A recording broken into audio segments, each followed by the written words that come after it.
Okay, so last lecture, we learned about several variants of the DETRs. Okay, so mostly they are increasing the training speed of the conventional DETR because the conventional DETR, their training time is too high. Their training time is too long. So it may require over 500 epochs to be converged. So it is, I mean, their training time is even higher than fast RCNN, which was the state of the art. So the fast RCNN, it normally takes around 100 epochs to be converged, but DETR, it takes a lot of epochs. So deformable DTR and other DTRs are proposed to make that efficient. So, for example, deformable DTR, it takes only 50 epochs to be converged. It is faster than fast RCNN and also faster than DTRs. And it also operate robustly, comparable to DTR and more robust than the fast RCNN. So there are several methods to be like this. And deformable DTR, they are proposing the, the deformable attention algorithm. This is having the linear complexity differently to the original attention algorithm. So the main innovation has been made.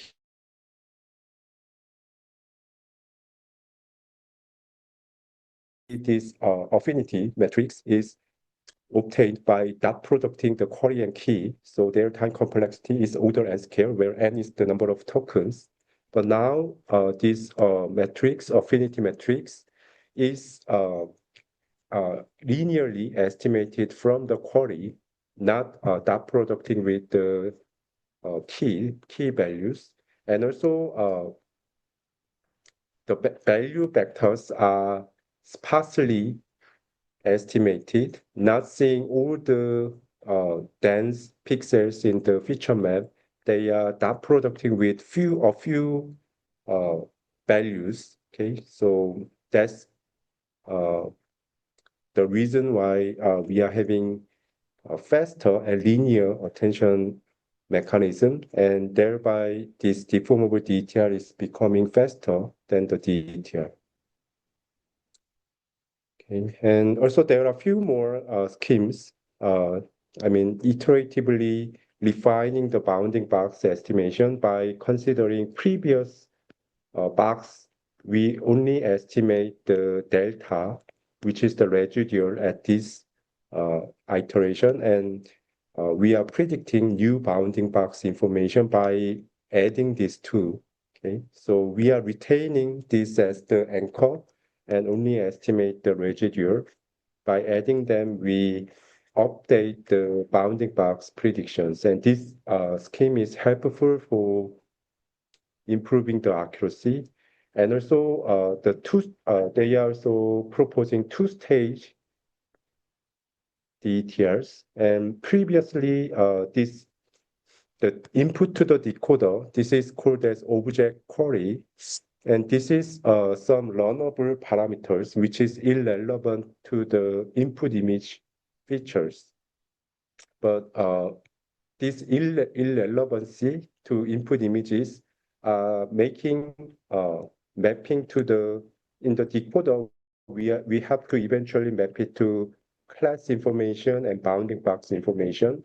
But we are cross-attending the enhanced image features with the object query and map them into this class and bounding box information. But if these object queries are meaningless, it is a little bit hard to map those things to this image specific information.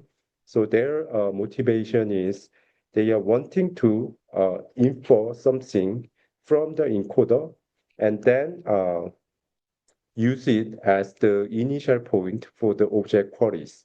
So that is the two-stage form of DTR. Okay, so first, DTRs are used to initialize these object queries, and then subsequently another DTR is applied. Okay.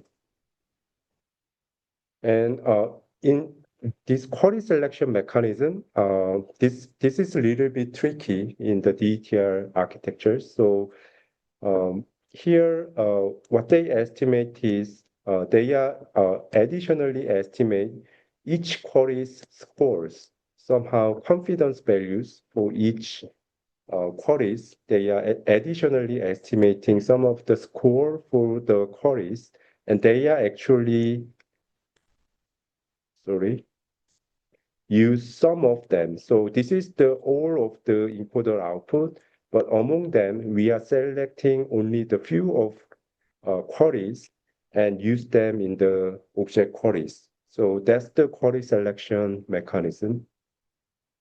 And this is actually helpful to map to the better classification and bounding box estimation. Okay, and also there have been some more effort that wanting to decompose the query, their content and positions. So object queries, they are initially having only the content, but wanting to give some positional information here. So conditional DTR, they are wanting to decompose original queries into two components, and also wanting to apply the dot production instead of doing some addition for these content and query positions.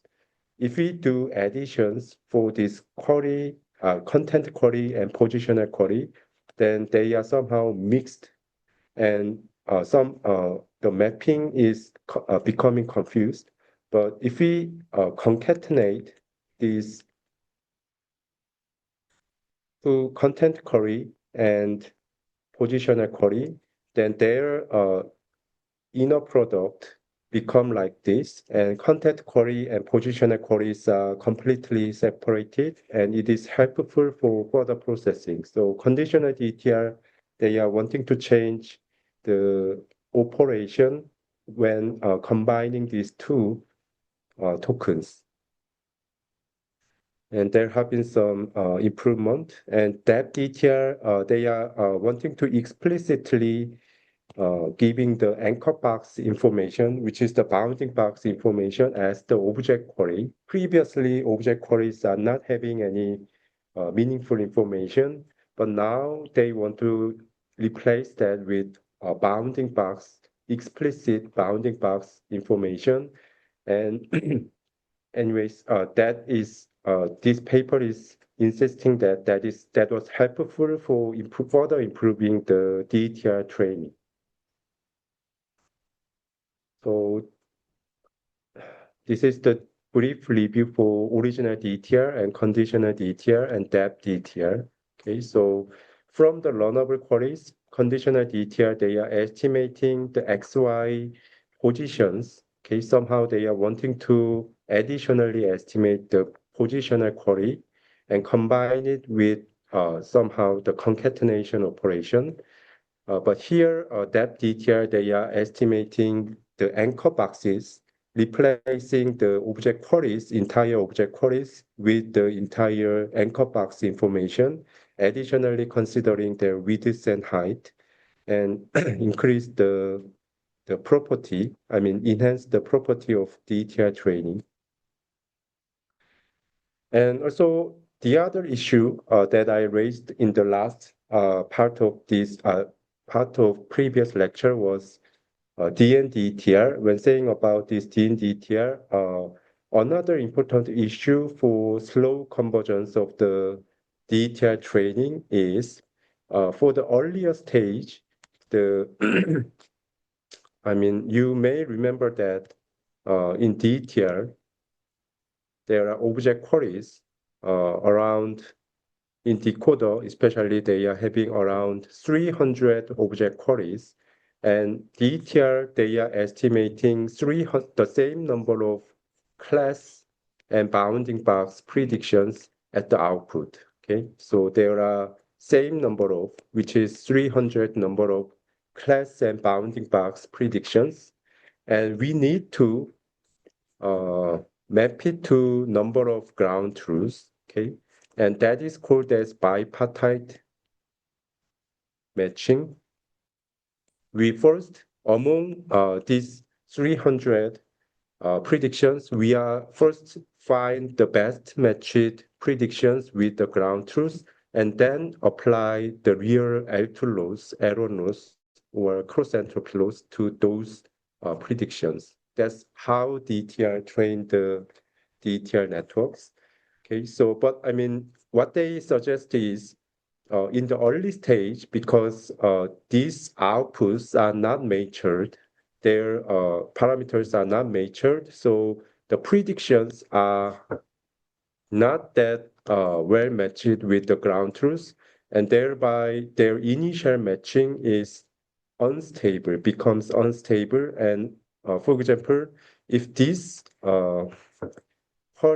output is matched in the with this ground truth in the early stage, but later after one epoch that could be matched with this ground truth, or I mean other also I mean this could be unmatched, or okay. So I mean this type of matching is unstable because in the early stage of the training, their DTR output had their parameters are not matured, so their predictions are also not very good.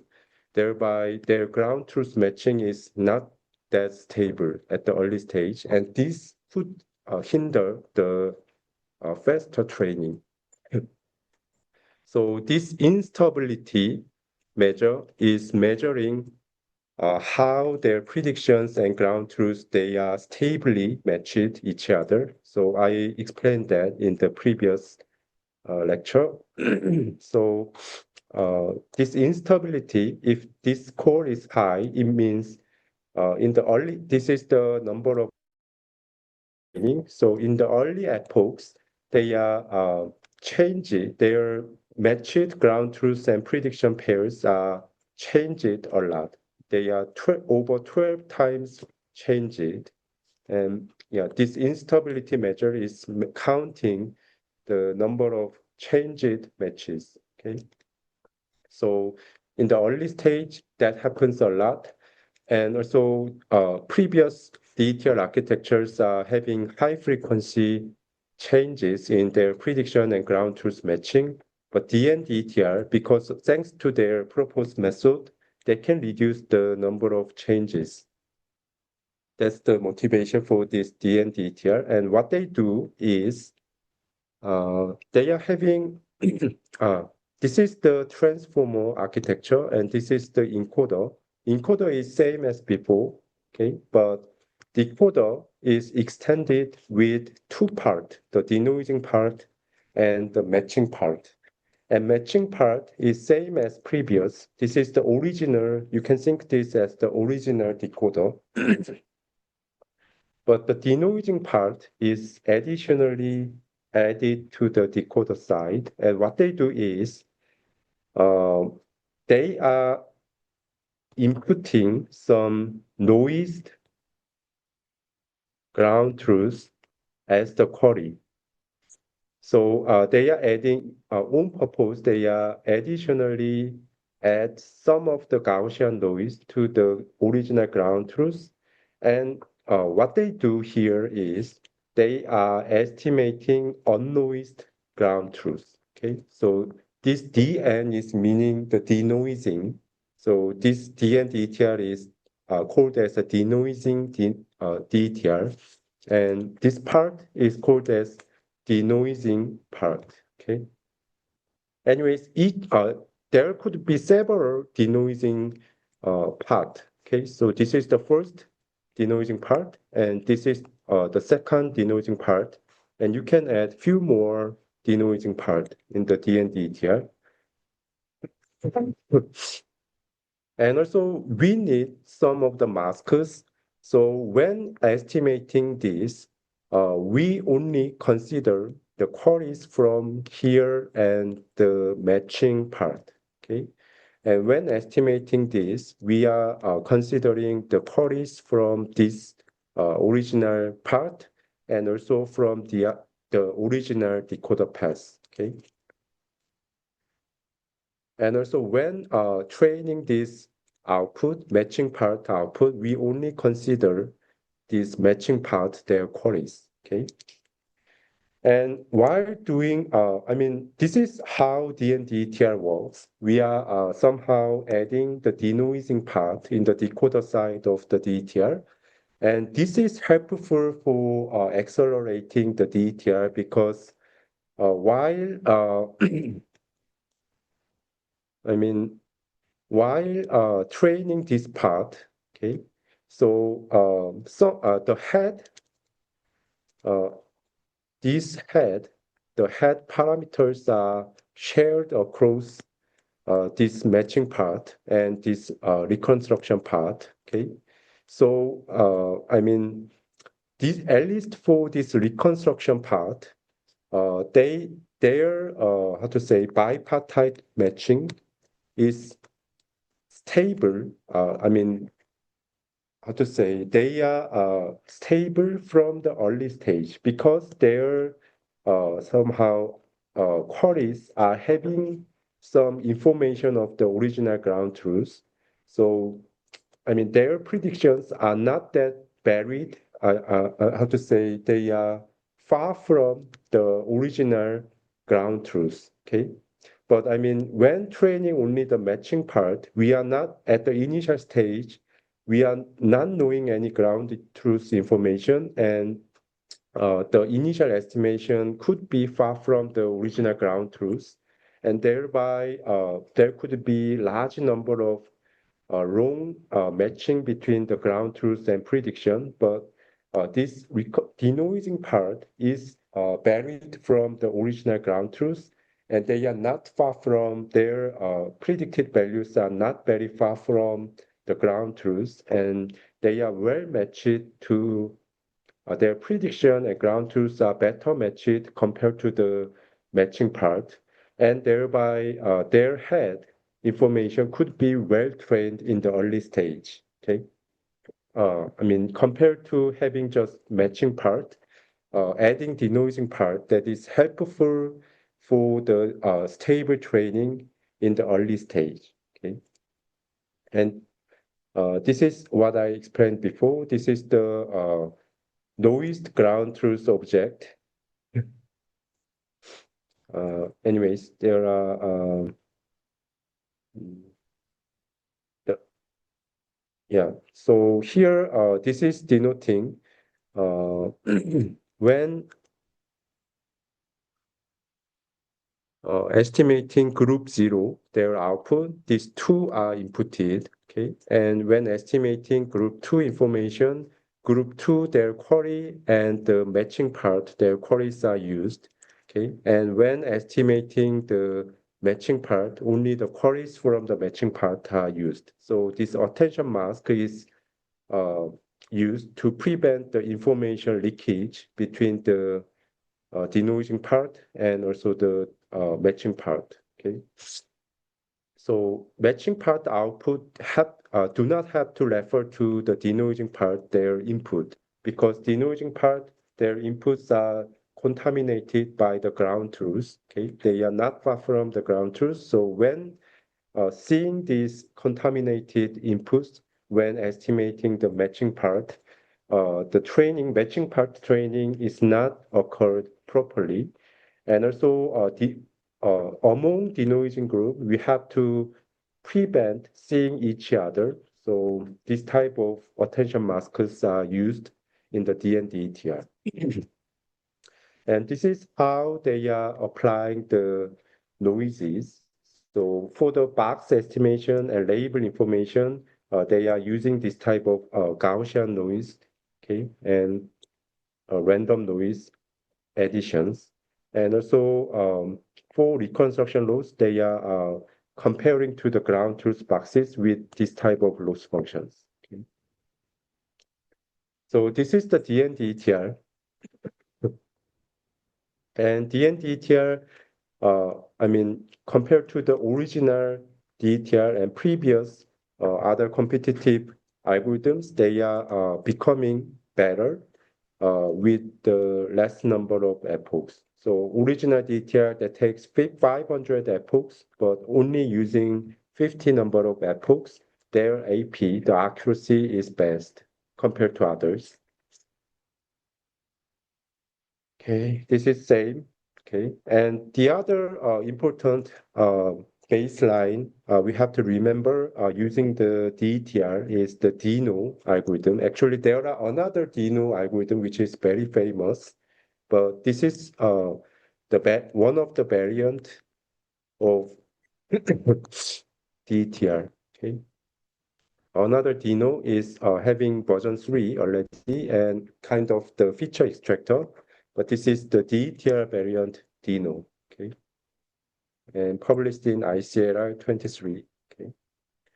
And this is after this Dino, most of the DETR research is converting to marrying with language signals. Okay, so object detection there research is more becoming more about combining the language signals or open set object detection. Okay, so we already learned about the grounding Dino, and that's also the method that combining the language signal to the Dino algorithm. And anyways, this Dino was the state-of-the-art variant of the DETRs. Okay, so compared to other competitive algorithms, even DNDETR or depth DETR and deformable DETR that we have seen, this position here, which requires the less number of epochs and best recording the best accuracy. And model size is also compact. Okay. And additionally, I mean, to the somehow DETRs, they are combining the merit of the depth DETR and DN DETR. So they are additionally proposing the denoising, slightly improved denoising training algorithms that DN DETR first introduced. And also, they are also improving the queries, their selection method, and also improve the iterative box prediction method. Okay. I mean, that components are not very noble. I mean, but I think, yeah, this paper becomes paper because their accuracy is very good. Okay. So this is the Dino architecture, and they are using multi-scale feature and using positional encoding, and this is the encoder and decoder. And they are using a new denoising algorithm for the training, which is the slightly improved version of the denoising algorithm compared to the DNDETR. And also for the query selection, they are also doing something more, slightly doing something more. Okay. And also in binary box prediction, they are also doing suggest slightly improved version. So we will see that. So they are, I mean, this Dino is proposing CDN method, which is the contrastive denoising training. Similar to DNDTR, they are proposing additional reconstruction group, okay? But they are additionally proposing the positive query and the negative queries. Because there are, how to say, I mean, the C class information and box information outputted from the decoder have to be mapped to the real ground truth. Okay. So in the DNDTR, they are insisting that mapping to object ground truths have been well studied, but remaining predictions have to be mapped to background object, but I mean, this is not well studied yet. So they are additionally proposing slightly improved version of the denoising training algorithm. So this is, let's say, this figure, you have to understand this figure, okay, for the CDN algorithm. And the center position here is meaning the ground truth, okay? Ground truth position or ground truth labels, okay? And if we add a slight noises to this original ground truth, which is lambda 1. Okay, and also we can add more noises to this ground truth value, which is the lambda 2, okay? And then we can regard these regions as the positive region, and where these regions, sorry, we can regard these regions which has noises larger than lambda 1, but have the noises less than lambda 2, is called as the negative regions. Okay, and what this CDN is doing is they will map these positive query regions into, they will map this part into the ground truth output because they are slightly noised. Okay, and they are very close to the ground truth, so we can regard this part as the ground truth region. But in the negative queries, for the negative queries, they will map them into background, okay, which has no true ground truth object. Okay, so I mean, because these regions, their predictions are how to say, far from the ground truth, already far from the ground truth, but in the sense for the background, they are quite close to the original ground truth for certain object, but still they are far from that specific object. So uh, this paper is saying these negative queries as the hard negative query. Okay, so which means negatives, for example, if we extend this box size, these samples are also negative samples, which means they have to map to the background. Okay, but compared to these samples, these how to say, brown samples, brown regions are more hard to be mapped to the background.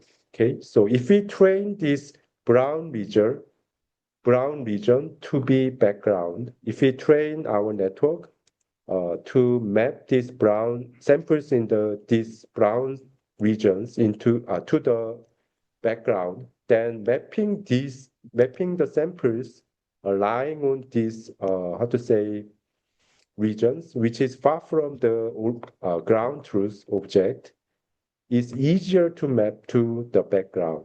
Okay, so somehow in that aspect, these brown regions could be the hard negative samples. And for example, these regions, the extended regions, we can call that as maybe easy negative samples. Okay, so I mean, if we train our network using hard negatives, then easy negatives may naturally be mapped to the background. Okay, so Dino is additionally proposing this CDM mechanism to use the hard negatives, introduce the hard negatives when doing the denoising. Okay, but they are saying in the DNDETR, DNDETR is considering only the positive samples to be close to their object ground truth, but not considering their negative samples.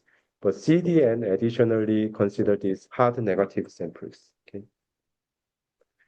And query selection, this Dino is also proposing slightly improved version of the query selection. And this is the original method, which is not using any query selection. So this is the object queries, which is static. So their parameters are randomly initialized. And this is the decoder input, which is the object query, and that is randomly initialized and updated during the training, DETR training. And the final values are used during the inference step.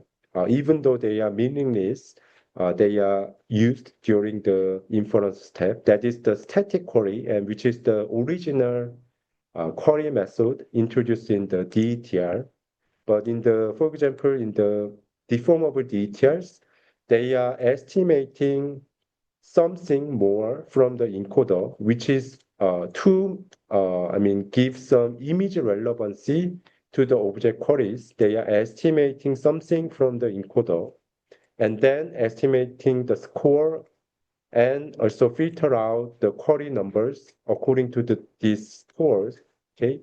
And then use, the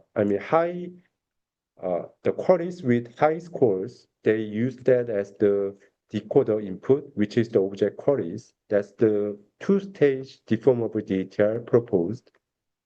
And they are calling that as the dynamic queries, okay? But at that time, they are estimating both positional queries and content queries together, okay? But here, they are calling their query selection method as mixed because they are only estimating the positional queries at the output of the encoder, and they are retain these content queries same as the original DTR method, and only estimating the positional queries from the encoder side. Okay, so in that sense, they are calling their query selection method as the mixed query selection. Okay, and look forward twice. That's also seemingly fancy but very simple idea. So when estimating ice layers bounding box, they are combining previous layers output box and estimate only the residual to that. Okay, so the current box, their output is combined added version of previous bounding box with the residuals. Okay, sorry. But forward twice means when estimating current layers bounding box, they are of course seeing the residual inferred, okay, same as before. And also they are also seeing the previous layers bounding box, but also seeing this box information, okay. So they are seeing another information in the previous layer. So that's called as the look forward twice scheme. So by doing this Dino is insisting that their accuracy is becoming robust. Okay. Okay. So using these three types of simple, slightly improved version of schemes, this Dino is achieving the best performance ever among the DTR variant. Okay, so and also, this is kind of a complete form of DTR algorithms. Okay, so for the object detection, we normally use Dino because it is producing the best accuracy, and even their number of epochs have to be taken for the training is becoming less. Okay, so previously deformable DTR or DN algorithm or DAP DTR, they are mostly taking 50 epochs, okay, to produce the converged accuracy. But in DTR, they are taking 10 times more. But here, Dino is taking less number of epochs, which is 24 and 36, okay? But even with that, they are producing better accuracy, okay? And the other variant of DTR is the real-time DTR. We call that as RT-DTR, okay? Maybe published in CVPR 2024, okay? And it surpasses, this is the speed, and this is the accuracy, and it surpasses the YOLO algorithm, which is a real-time algorithm. Okay, so this RTDTR is located here. Okay, so even though we focused on improving the training of the DTR in previous method, the inference speed of the DTR is quite slow. Okay, but Uh, in this RTDTR, they are trying to optimize their inference speed. Okay? Their dilemma lies here. So the multi-scale features, okay, which is involved in the deformable DTR. DTR architecture is only taking single-scale feature, but later multi-scale feature are helpful for capturing both small object and big object. So multi-scale features are preferred in DTRs. It is helpful for improving the performance, but hinders the real-time speed at the inference step.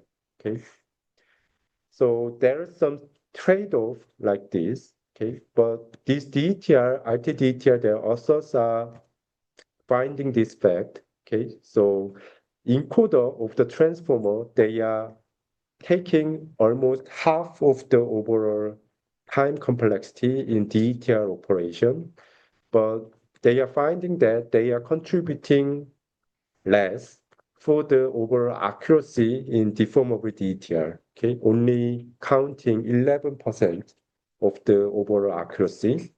So this is the important motivation for this RTDTR, and they are proposing this efficient encoder. This is the main idea of this RTDTR, and the other is IOU aware query selection method. Okay,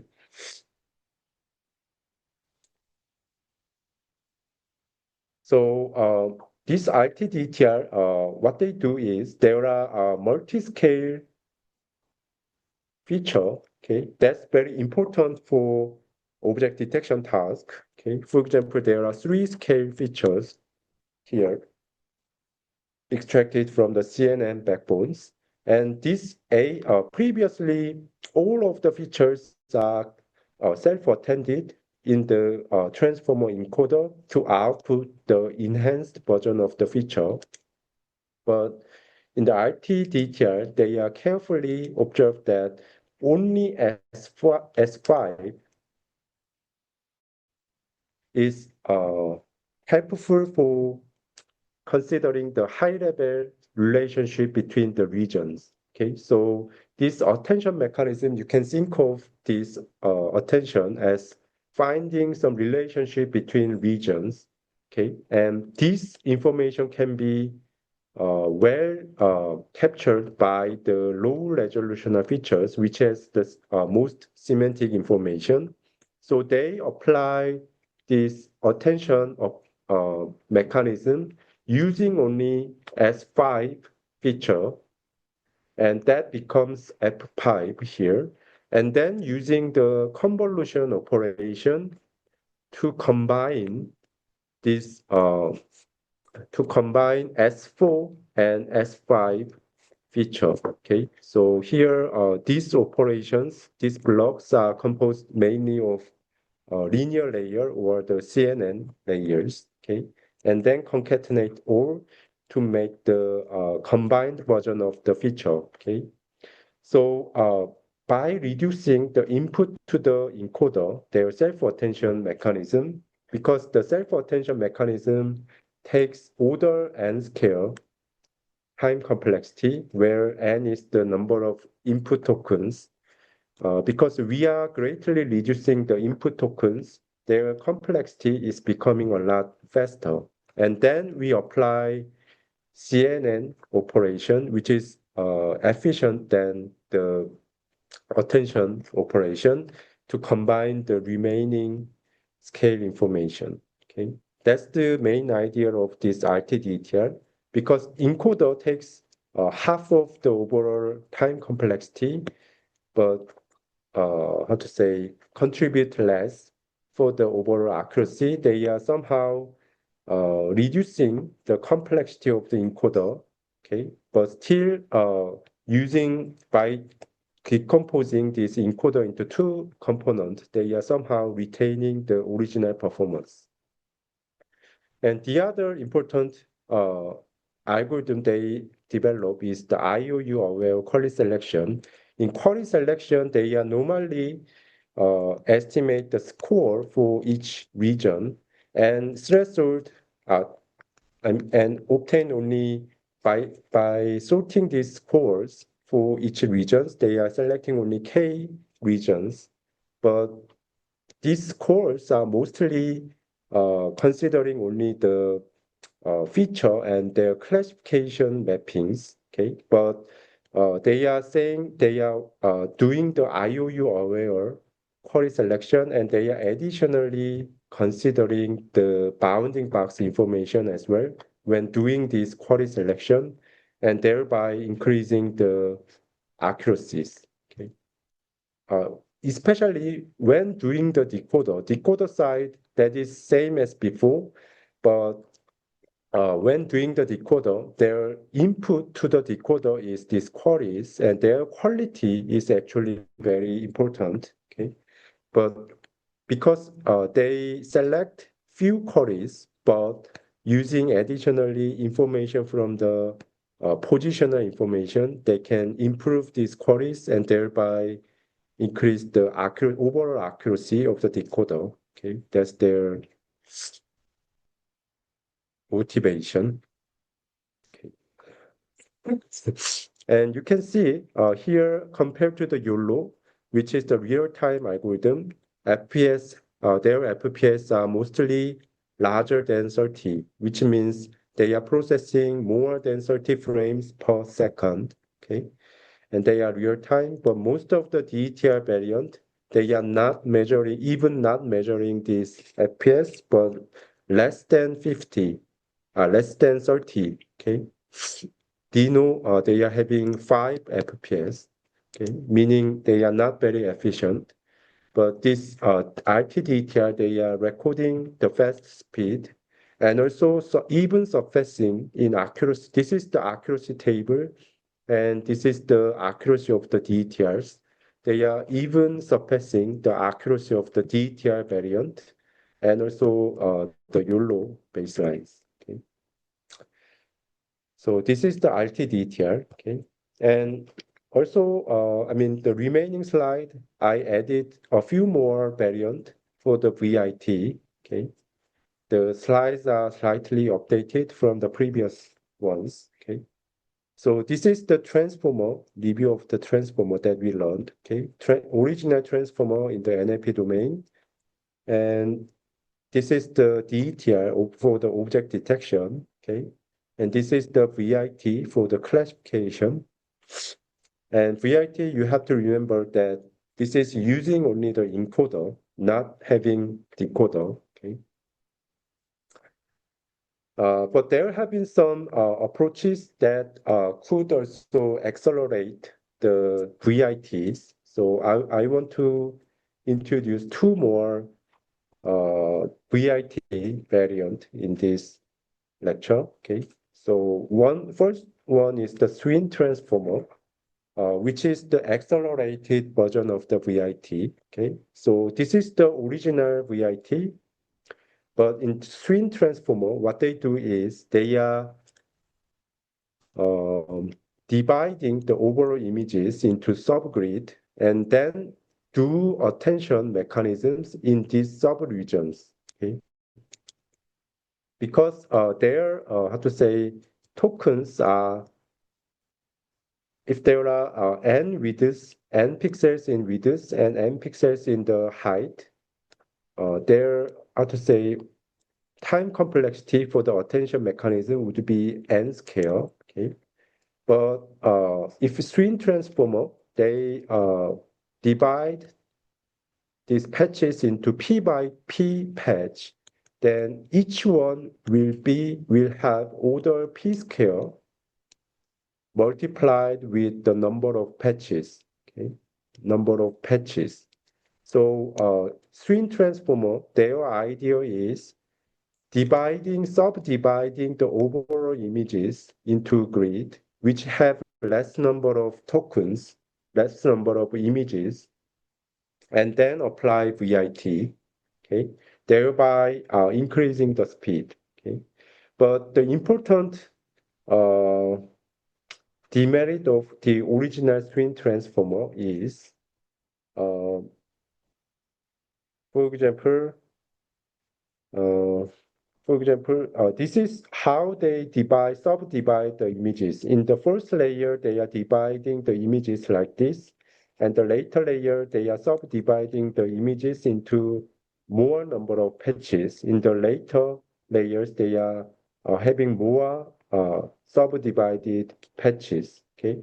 And for example, these patches are only accumulating information nearby. Okay. So and at the later layers, this patch and this patch is not sharing any information each other. Okay, that's the demerit of the swing transformer compared to the VIT. VIT, these pixels are considering these pixels because they are considering all the dense relationship between pixels in the images. Okay, but the swing transformer, their demerit is they are somehow losing the context from the far pixels. Okay, so to relieve this type of demerit, uh, the how to say their patches are divided. For example, in the layer first, in the first layer, they are dividing the patches like this manner, and then divide the next layers sub windows like this. Okay, so somehow these pixels are shared in different windows in multiple layers. So they are somehow sharing some of the informations, some of the contextual information from the nearby patches.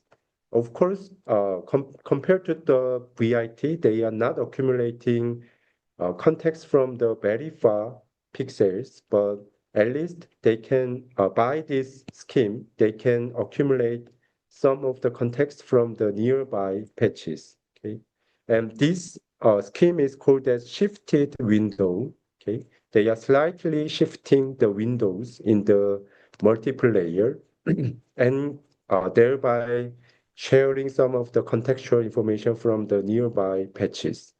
And because of this, they shifted window, they are, I mean, this S is for shifted and this win is window. So this is denoting the shifted window. So to swing transformer, that's also the, uh, I mean, fast alternative, efficient alternative to the VIT. Okay, so thanks to this shifted window scheme, they can retain the original performance of the VIT, but accelerate the overall efficiency. And this is the okay.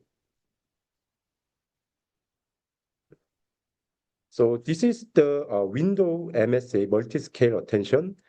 This is the shifted window multi-scale attention. So these two are mixed together in the swing transformer. And swing transformer, this is the image. And for same as the VIT, they are partitioning the patches and inputting each patches as the token to the transformer encoder. And swing transformer, they are further dividing the image regions and independently apply the attention for the patches. Okay, and gradually reducing the patch size. Okay, and in the middle they are having this type of.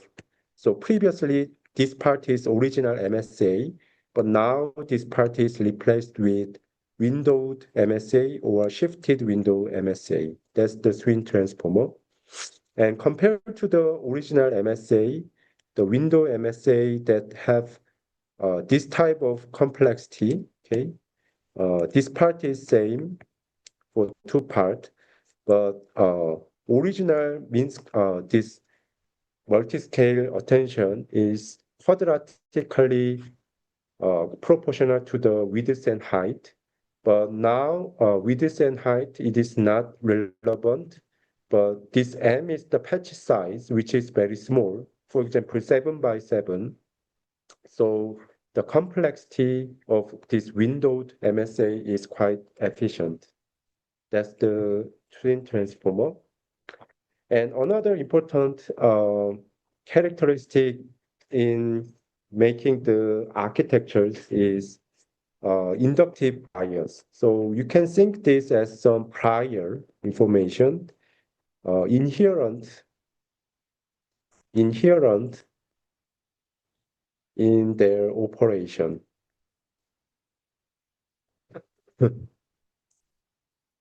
I mean, for example, the fully connected layer and convolutional operation and recurrent operation and graph operation, graph networks. Uh, I mean, convolution operation, they are suitable for grid element, such as the 2D images. And recurrent networks, they are somehow having some bias for sequential data. And graph network, they are also assuming that data is composed of node and edge, which is the graph. Okay, so, and the transformer, uh, but the transformer, they are not considering any, how to say, biases, uh, I mean, for the data types. And also MLPs, the fully connected layers, they are also having very weak inductive biases. I mean, any data types could be applied to fully connected layers. In that sense, we call this operation has weak inductive bias. But convolution, recurrent graph networks, they are having some of the inductive bias. They are having some prior for the data type, but the transformer is not having such a strong bias to the data types as well. So we normally call that, we normally think convolutions have a lot of inductive bias, but transformer is not having a high inductive bias, but having more compared to the fully connected network. Okay, so this is normally what we normally think of these architectures, their operations. Okay, so because of this, when training the transformer, especially for the vision domain, which is whose input is grid type 2D images, it may take more data and more time for training these transformers to be suitable for vision domain comparing to the convolution operation. Okay, because convolutions, they are applied locally and uh, actually very suitable for processing the 2D arrays. Okay, they are somehow assuming their data, input data is 2D grid. Okay, so they are easily trained for the image data, but transformer, it is not assuming any data type, and any data type could be there. But if we are wanting to make this transformer to work for the visual recognition task, uh, because of this fact, because of less prior the transformer is having for the vision domain, it may take some more effort. Okay, but I mean nowadays we have a lot of data and a lot of good techniques for the training. So there's almost no difference because of this inductive bias. Okay, but there has been one paper that is pointing out that the CNN is more suitable for the vision domain. Okay, so that's Day method. Okay, and this is also very famous paper. So this is actually the last paper that I want to review for the transformer. So this is the VIT architecture for the classification task. And previously, you may remember that for the classification task, we use two types of tokens, which is the patch tokens, and the other one is one class token. And then in the output, we only use this class token, which is mapped to the class probability, and train this using cross entropy laws. Okay, and this is the encoder of the transformer. In VIT, we only use encoder. Okay, but here in DATE, we need additional token, which is also one dimension. We call this as the distillation token. And here, what they do is they are applying the distillation laws, okay, in the output of this special form of the VIT. And what they apply here is they are using CNN architecture as the teacher. And for the input image, they are outputting some output, label output from the CNN teacher, and use that as the ground truth for this element. Okay, we call this technique as the distillation. So why this part is called as distillation token? Okay, and it affects the remaining tokens. Okay, because they are self-attended together to output this token. So this output, special output, can affect the other tokens, okay, while applying the attention mechanism in the encoders, okay. And what they want to test is giving some CNN information, explicitly giving some CNN information, state-of-the-art CNN's output when training the VIT, because CNN is having inductive bias to the 2D images and more suitable form of the operation, maybe. So if we give CNN signals, then whether this VIT training is becoming robust or not. So they are wanting to test that. And somehow, without applying this distillation, when applying this distillation, they are observing that their performance is becoming robust. Okay, and given that this CNN performance, their performance is around 82%, the obtained accuracy is very promising, even though uh, I mean, using this teacher's information, they are becoming far better than the teachers. Okay.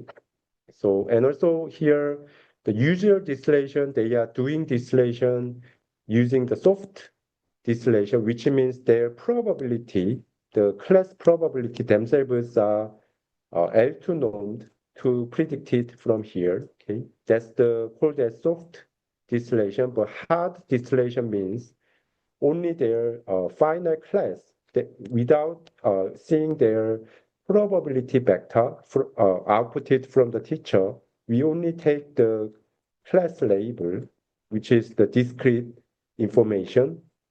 We call that as the hard distillation, but here, interestingly, this hard distillation is making this architecture better than the soft distillation. Anyways, I mean, giving some of the CNN information, they are saying they are offering some inductive bias to the transformer via distillation and thereby increasing the accuracy. So the data is better than the VIT for a while, okay, and was the more robust baseline for the transformer based was the more robust vision backbones composed of the transformer operation. Okay, so this is the all from my side. And maybe next week, we will also learn about more recent architecture called Mamba.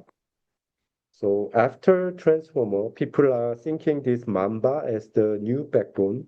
Okay, and also there has been some method that making some object detector using this Mamba. So we will see some of them. Okay, and also later we will also see some of the VLM method, recent VLM method. So this is the remaining topics. Okay, so for today we can finish here. Thank you.